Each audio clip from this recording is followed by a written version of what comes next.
Hey guys, how are you? I am Shanta. আমাদের Facebook পেজে কয়েকদিন ধরে মেসেজ আসতেছে ইন্ডিয়ান বিষয়ে আপডেট দেওয়ার জন্য। সো আজকে সেটা নিয়ে ভিডিওটা। ইন্ডিয়ান বিষয় নিয়ে আমরা এর আগে অনেক কথা বলেছি, আমাদের ফেসবুক পেজে আছে।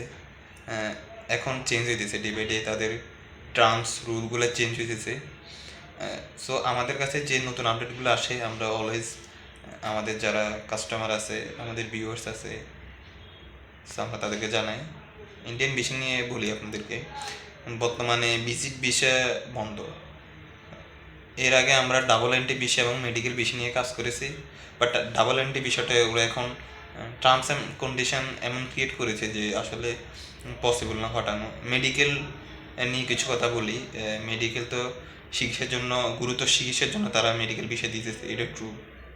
আপনার পরিবারে যদি কেউ ইমার্জেন্সি রুগী যায়, এক্ষেত্রে ওরা মেডিকেল ভিসা দিতেছে।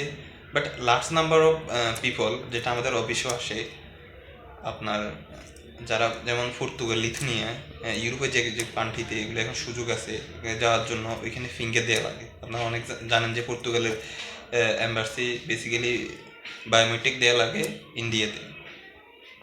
সো অনেকে যেতেছে এই কারণে। বাট মেডিকেল ভিসা আপনার হার্ট রোগ ছাড়া দিবে না। অনেকে দেখা গেছে মাকে দেখায় শো করে, বাবাকে দেখায় শো করে।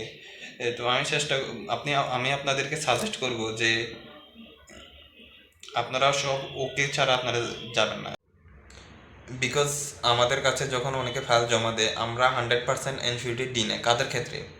যারা পর্তুগাল অথবা লিথুনিয়া, ইউরোপের দেশগুলোতে, ইন্ডিয়াতে বেসিক্যালি যে ফিঙ্গার দেওয়ার জন্য, বেশ আমরা জানি এক্ষেত্রে রিজেক্ট হয়, টাকা দিলেও হয় না।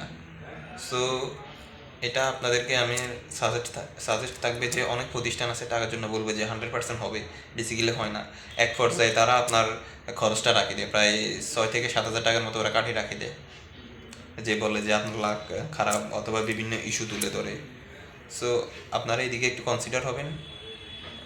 আশা করি বাংলাদেশে বর্তমান যে সিচুয়েশান, এটা স্টুনেস দুই দেশের মধ্যে ইন্টার্ম গভর্নমেন্ট নিয়ে হয়তো মনোমালিন্য তাদের একটা থাকতে পারে, অথবা আমাদের দেশ থেকে একটা মনোমালিন্য, সব কিছু মিলে এইগুলো ঠিক হয়ে যাবে, হয়তো এস সুন এস ঠিক হয়ে যাবে।